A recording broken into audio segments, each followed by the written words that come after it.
What's up everyone? It's me, Boy Balakero, and I'm back for another video.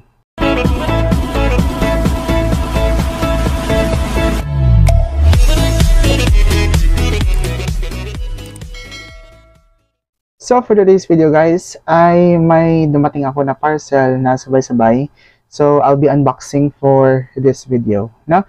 So this video may be a very quick video lang kasi again I'll be unboxing the parcels that I have received. So first things first na yung i-unbox ko. Actually guys, hindi na siya unboxing kasi nabuksan ko na yung box kasi isa sa mga orders dito ay kay Kaden and binigay ko sa kanya kanina.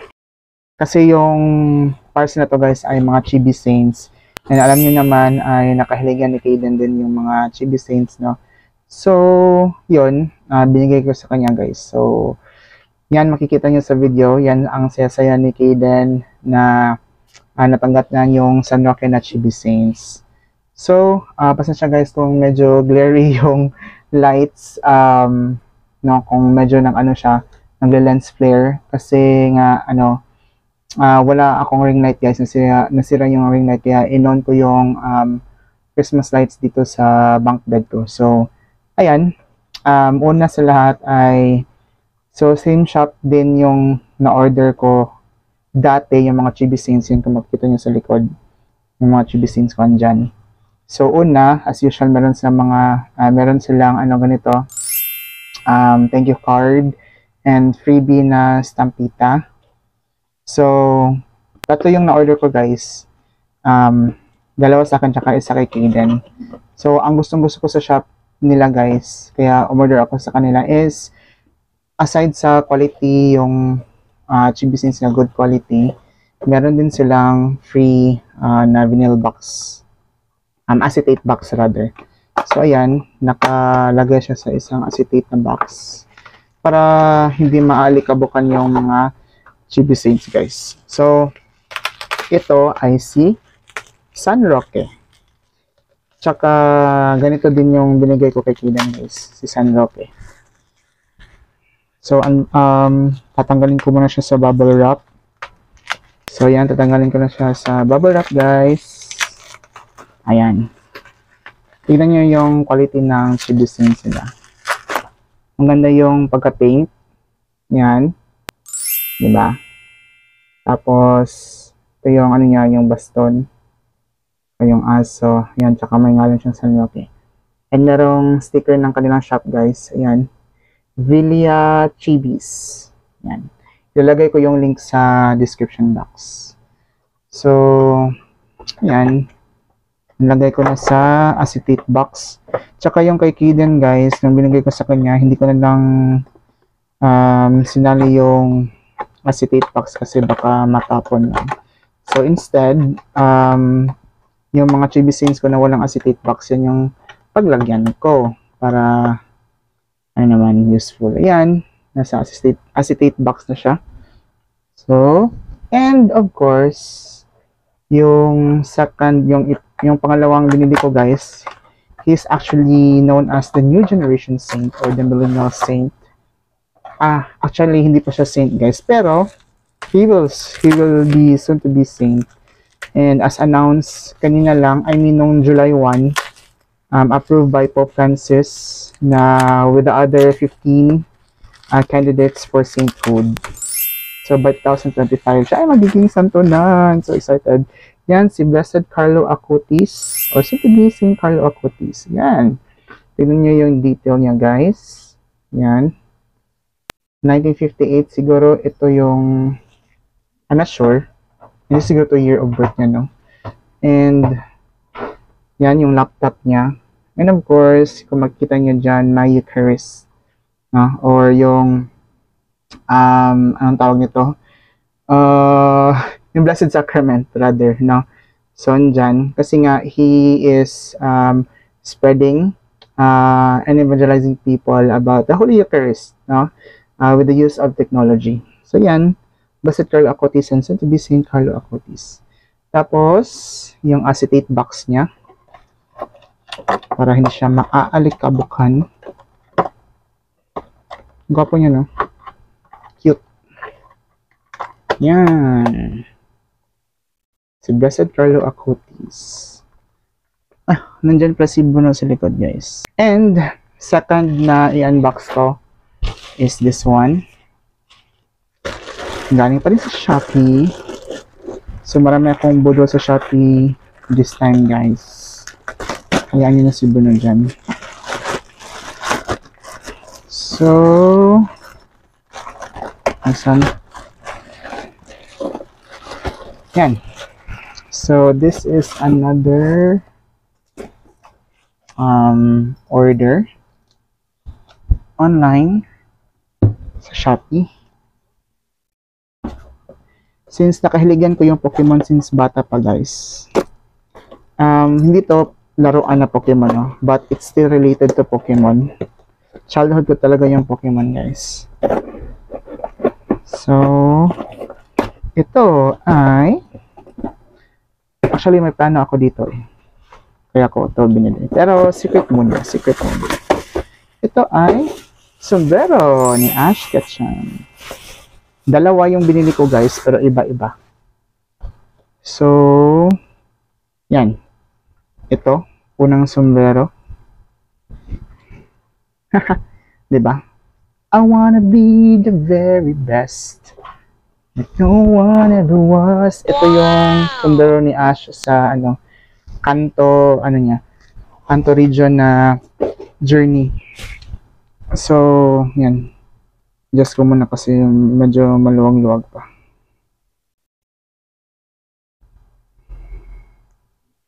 Yan. Ayan, di ba? Ganda. So, yan. Sombrero ni Ash Ketchum sa Gen 1 Pokemon. And ito ay sa na to? Parang sa Hoenn region na. Hindi sa Kanto kasi sa Kanto ganito pa yung sa Johto and Kanto journeys niya, ito pa yung hat niya. If I'm not mistaken, ito na yung hat niya sa Hoenn region. Don't you know, guys, na naglalaro ako ng Pokemon since nung bata pa nung Game Boy. Gamit yung Game Boy SP namin. So, nakapaglaro ako ng na version. Yung Fire Red, Green Leaf, tapos Ruby, Sapphire, and Emerald. So, nakapaglaro ako ng lahat ng guys. So, first anime na nalove ko is actually Pokemon. Kaya, ayan. Pokemon is really close to my heart. So, susunod na bubuksan natin na parcel. Nakita ko siya sa Instagram actually. And I tried checking in Shopee. And luckily, meron sa Shopee, guys. So, it is... Bubuksan ko muna. And I hope hindi to scam. I hope lang. It's actually LED lights, guys, na nilalagay sa likod ng TV. And sabi nila, sabi dun sa shop, is meron datong app na ida-download mo para mag-sync yung guys, yung ilaw sa sa music, no? So, ito yung lights niya. Tapos, ito naman yung wire. Tapos, yung remote. So, siguro ikakabit lang ito ng ganito, no? Yan. So, I'll try to, mamaya. Bango niya. So, try kong ikakabit mamaya sa likod ng TV, guys. Actually, I'm excited, but at the same time, kinabahan. Kasi baka hindi mag-work or baka ma-scam ako. Oh, no! Meron siyang remote, guys. It comes with a remote kung saan siguro makakapagpili ka ng colors kung ano yung kulay na gusto mo. Or random, perhaps. Or I don't know how it goes. Siguro, I don't know. Try ko mamaya. So, tapos ka nang ma-unbox yung mga orders ko, guys. And I'll try to install this one sa TV ko. So, guys, ayan, meron siyang manual dito. And meron siyang QR code na pwede kong i-scan.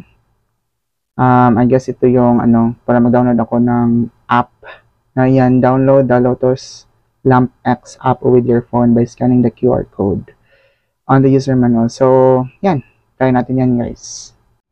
Hi, guys. So, ayan. Itong nabili ko pala na LED lights ay 4 meters lahat. So, unang gagawin ko is ididikit ko siya sa likod ng TV. Kasi ito naman talaga yung purpose niya eh.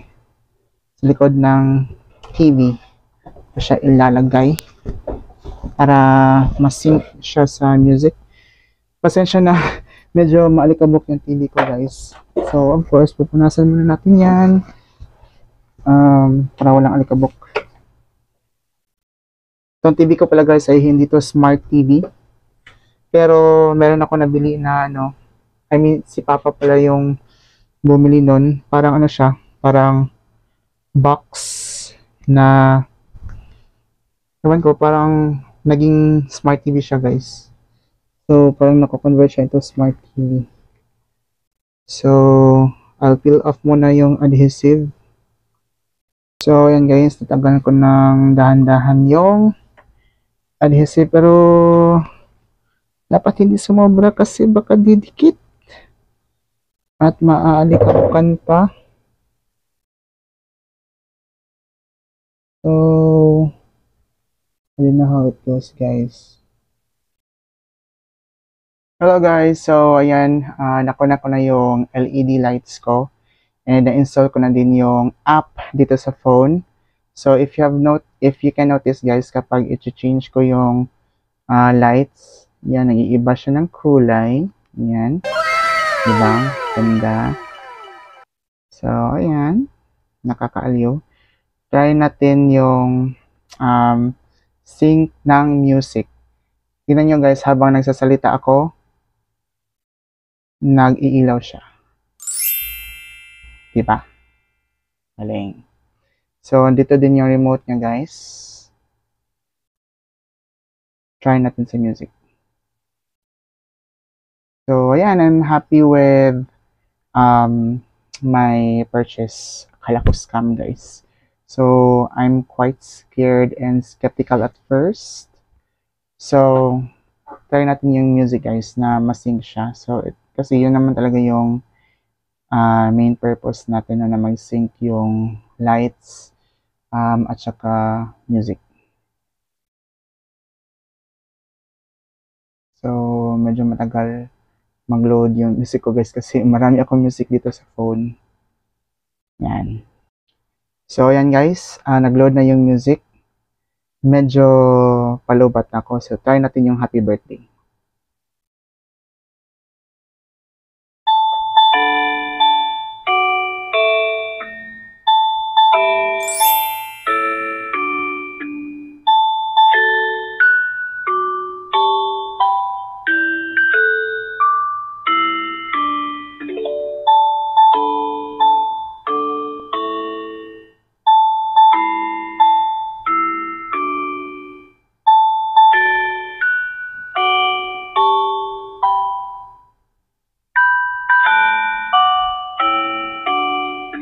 Yan. So, another. Try natin. Ayan. Smooth lang. Or fade.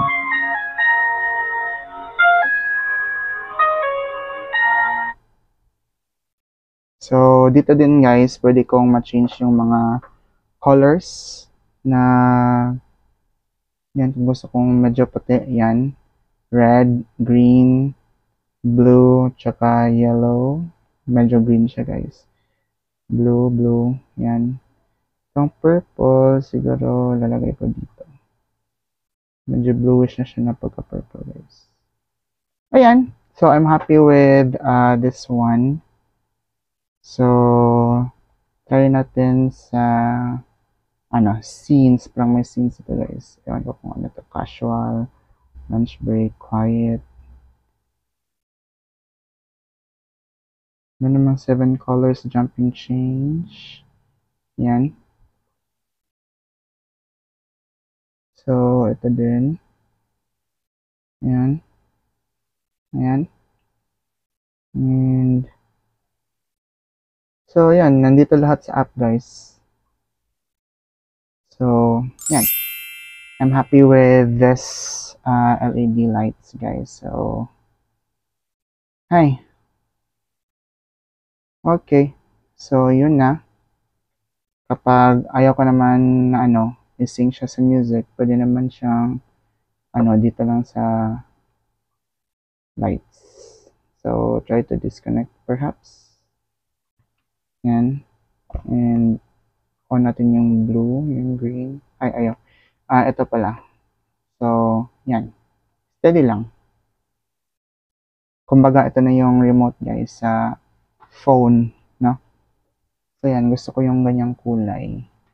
Pero kung gusto naman nito, parang party na music, I mean party na lights, tapos parang quiet lang, ganyan. May 4 siya na mode. Meron siyang party, casual, quiet, at lunch break. Yan.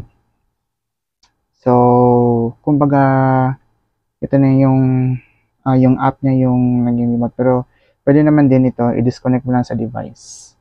So, ayan. And, balik ko sa blue guys kasi gusto ko yung blue. Ito na blue. Yan.